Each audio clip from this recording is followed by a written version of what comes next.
Yeah, the last 2 years of being an MTS Apprentice has been really good. It's been really challenging and forced me to consider things that I believed, but I just had to start taking them seriously. So, for example, one of the ways that it's really pushed me is like I've kind of always thought life's about Jesus and known that. But being in full-time ministry and trying to call others to do that really tests whether or not you actually believe something. And so at times it's been really hard as I'm like, well, am I actually wanting people to come and do this?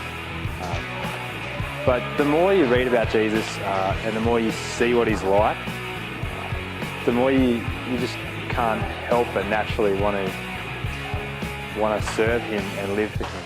Probably one of the most encouraging times I can remember was last semester.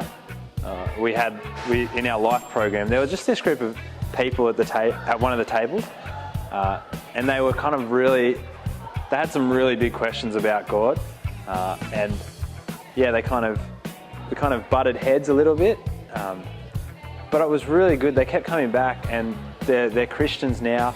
They love Jesus, and they're actually really passionate. And just seeing the way God takes people and changes their hearts and makes them fall in love with Jesus is awesome. So that's one of the most encouraging things from MTS. Yeah.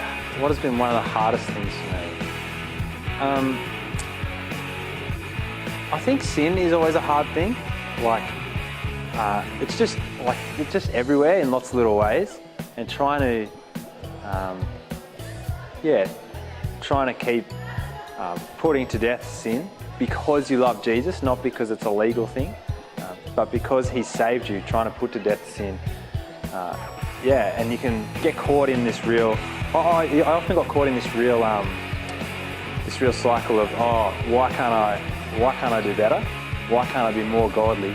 Rather than lent on the grace that Jesus has shown me through his death on the cross. And it's when I kept coming back to that my life actually changed. If I could go back in time 2 years ago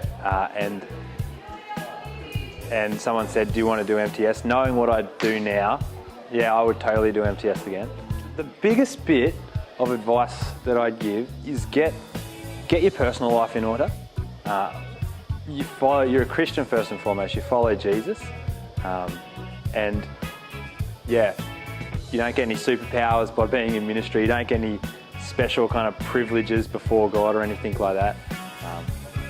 But you will love and serve people best when you're loving and serving God first.